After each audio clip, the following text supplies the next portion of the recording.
My name is Kelly. We have a few keepers helping us out. On the far end is Shannon. Shannon's walking over our male mountain lion, Santiago. We're going to see if our female Majeska wants to come down for training. She's currently sitting up in her tree. She may turn her selective hearing on today, and that's fine.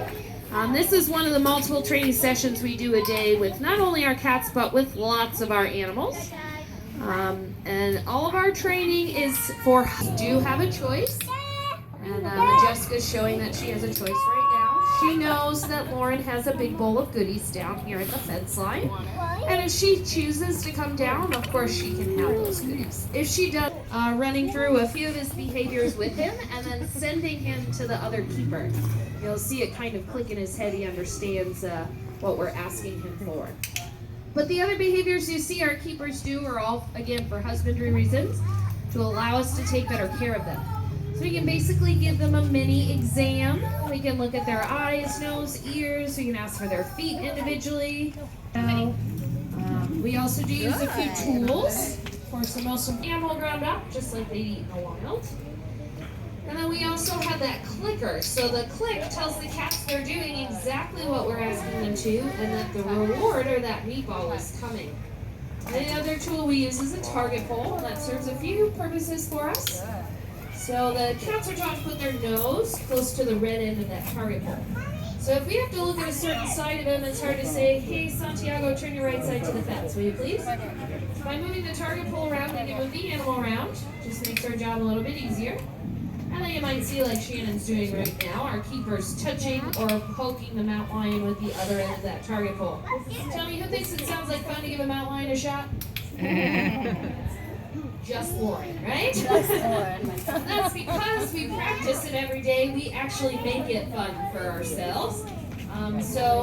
Because we practice poking them every day in the shoulder or the hip, we have to do blood draws or vaccines, or if they have to be anesthetized. We can do all of that directly through the fence.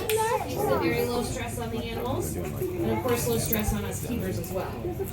So another big part of our job as zookeepers is enrichment, and not necessarily see. So we do a lot of scent enrichment. We actually grow herbs and spices here in our enrichment garden in the zoo. We also like to stop at the dollar store, buy that cheap cologne and perfume sprayed around their exhibits. Gives them something different to experience. Now we do have mountain lions here in our backyard. They actually estimate there are 20 mountain lions in the Santa Ana mountain range. But of course we do have other predatory cats that live here as well. The other most common is the bobcat, and there are some differences to easily tell those two cats apart. If you guys have seen Bonnie and Clyde, our bobcats, yet, but there's definitely some unique characteristics to each to help tell them apart. Of course, the most obvious one is their size. Bonnie and Clyde, our bobcats, are around 30 pounds, whereas Santiago here weighs 140 pounds, so much larger than the bobcats. The other easy way to tell them apart is by that tail. So you see our mountain lions have a very long tail, where the bobcats have a very short bobbed tail. And that's because the bobcats are vertical hunters. So the vertical hunting cats, the cats that jump straight up in the air to grab birds out of the sky, they have the short tails. And the long-tailed cats tend to be horizontal hunters or chase after their food. Now, mountain lions are the largest of the small cats, which means that they are just like your house cat, they can purr. Cats are classified as big or small based on whether they roar or purr. They can't do both. So the mountain lion is the largest of the small cats, or the largest purring cat. Anything smaller than a mountain lion purrs, or anything larger than a mountain lion, choose your lions, tigers, leopards, and jaguars. Those are all of your roaring cats. So they can jump 10 to 12 feet straight up with no problem, 20 to 40 feet across in a single bound. So they are extremely athletic as well.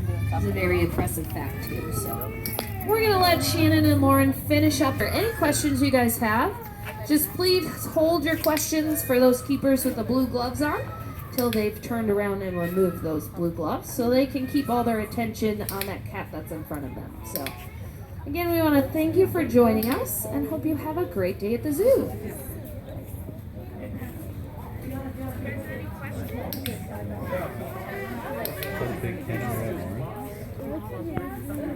have been a noisy herd.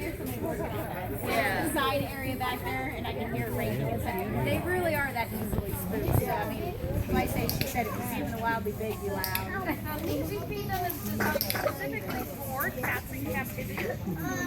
Whole body, it's organs, bones, skin, the whole animal wrapped up. Yeah, females up in the tree. Do you guys have any questions? They also have bedrooms behind that wall. They're traineeship. Do you have any questions? No, these guys were found orphaned in Oregon, just a few months old. Oh, wow. Where is my iPhone?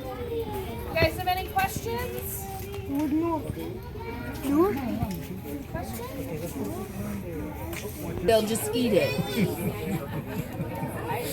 They'll get snakes if they eat the toothpaste. You think they might? They eat a lot of it, probably, right? Yeah.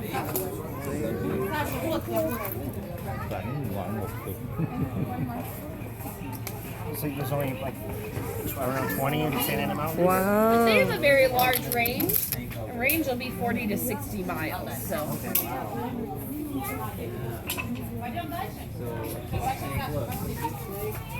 It looks like what they call a coral snake, okay? A coral snake is very poisonous.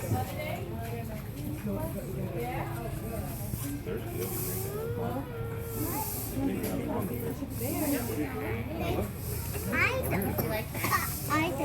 140 pounds, she's 114. She's just kind of all Spread out. spread out up there. Yeah, exactly.